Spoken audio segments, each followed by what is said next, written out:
Pemirsa, geng motor kembali berulah di Taman Sari, Jakarta Barat. Geng motor menyerang warga dengan senjata tajam. 2 orang terluka parah.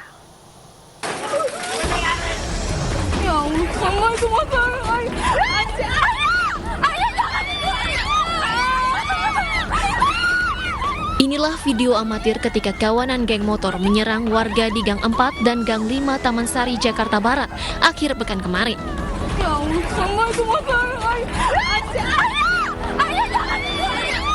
Warga berteriak ketakutan ketika gerombolan tak dikenal menyerang dengan membabi buta.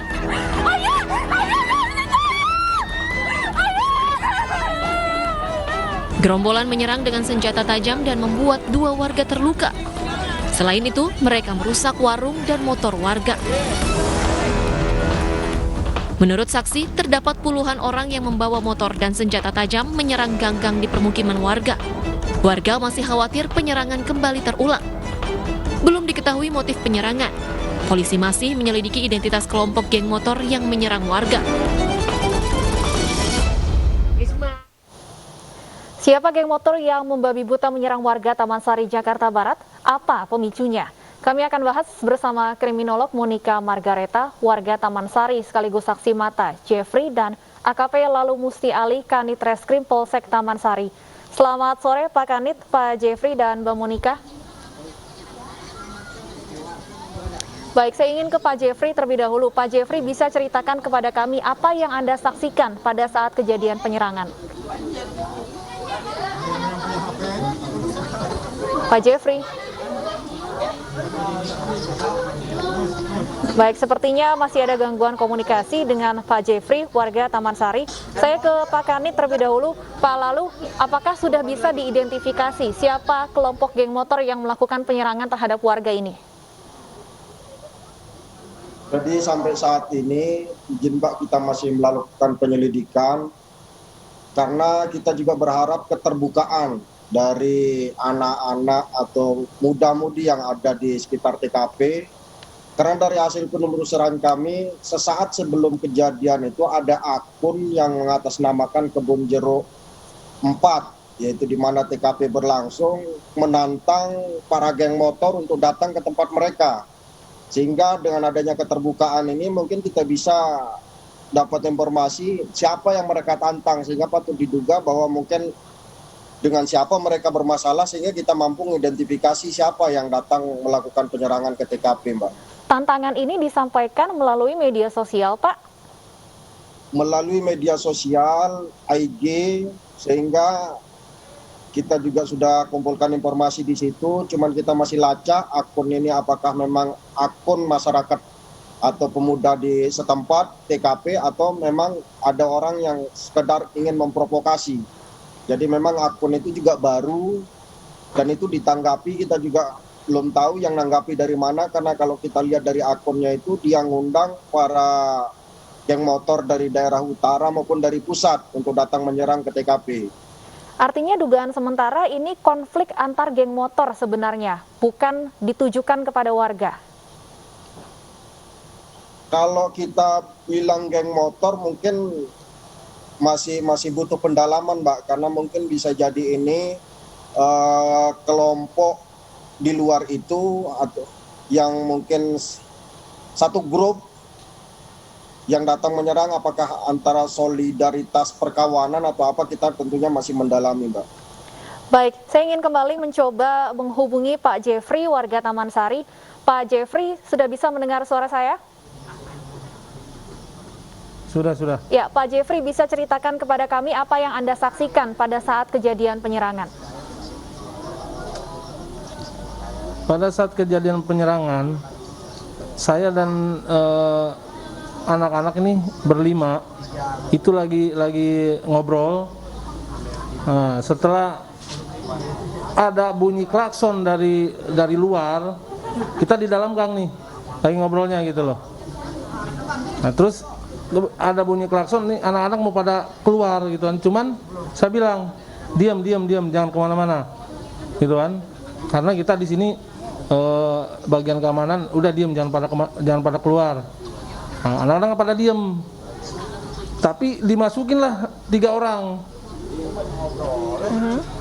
Nah, 3 orang ini masuk, nggak lama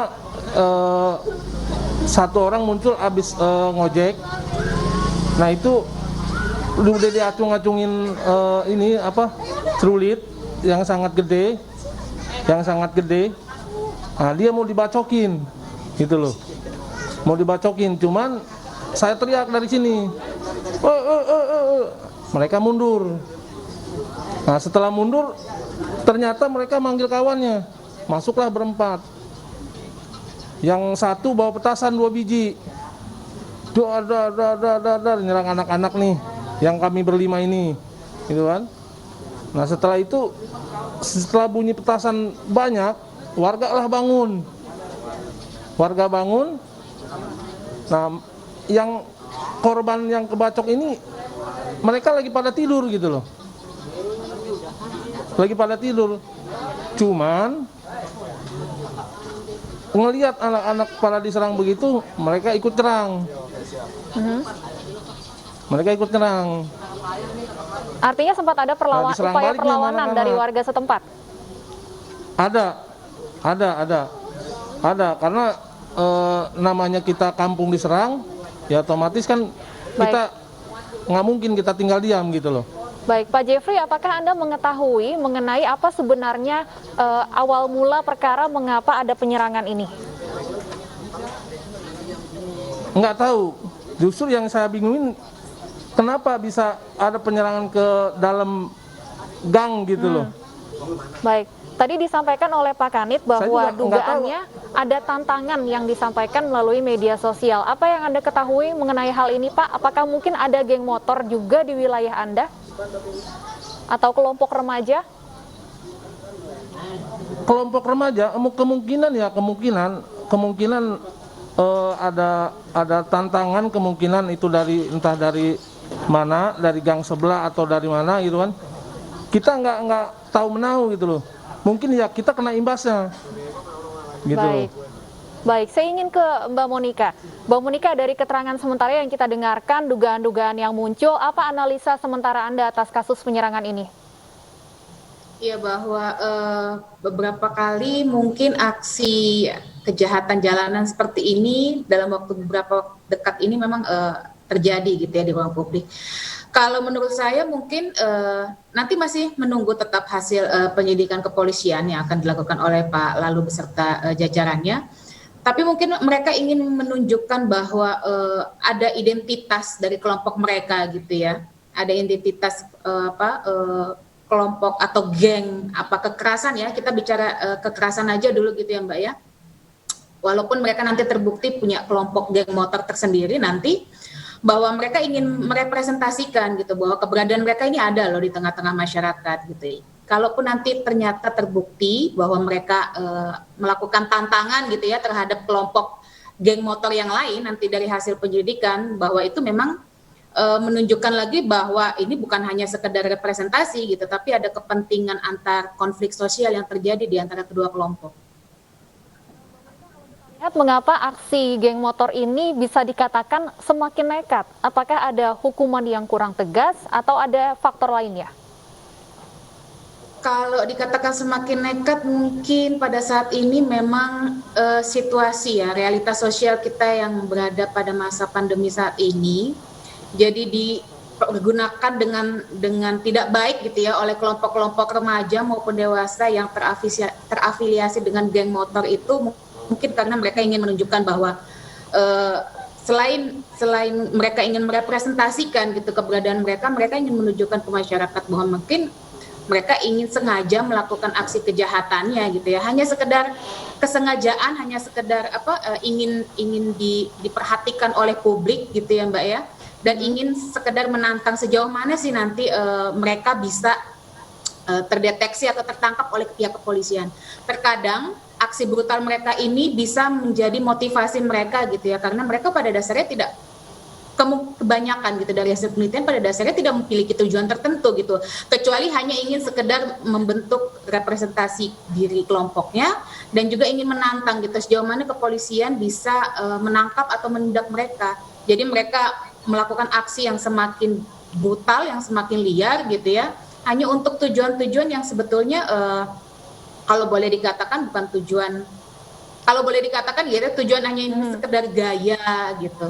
Baik, baik. Saya ingin kembali ke Pak Lalu. Saya ingin konfirmasi lagi, Pak. Apakah kelompok ini adalah kelompok remaja atau memang geng motor atau sebagainya, Pak? Jadi perlu kami jelaskan bahwa beberapa kali, terutama malam Sabtu, malam Minggu itu, kita berhasil mencegah aksi-aksi seperti ini, di mana kita dapatkan gerombolan, kita bubarkan, bahkan ada beberapa yang kita amankan, karena memang kita belum menemukan tindak pidana, sehingga kita panggil orang tuanya. Rata-rata mereka ini adalah anak pelajar, masih sekolah, sehingga tentunya kita panggil orang tuanya untuk melakukan pembinaan.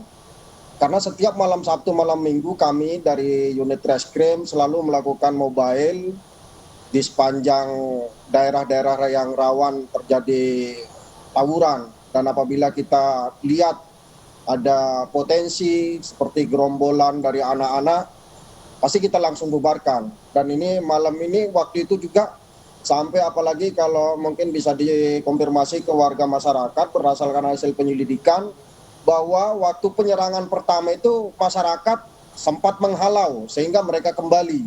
Ini kejadian sampai 3 kali malam itu, dan yang ketiga dengan jumlah yang sangat besar mereka mengejar.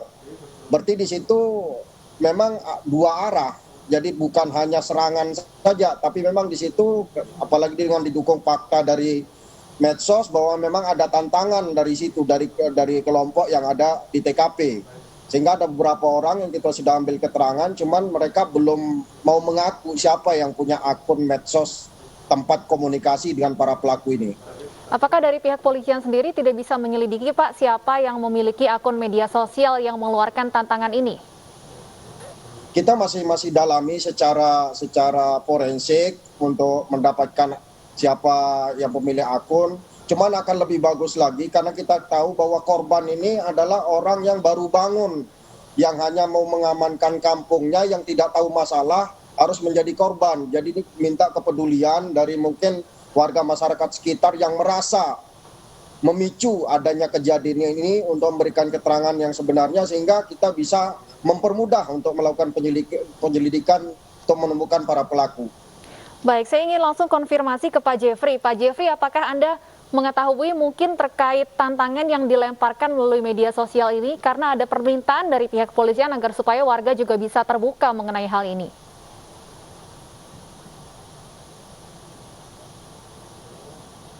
Sosial, sebenarnya saya udah kasih tahu ke buser-buser kriminal yang ada di Taman Sari. Saya udah kasih semua IG-nya, namanya ini, dan ini cat-catannya seperti ini gitu loh. Kita udah kasih tahu ke buser-buser Taman Sari.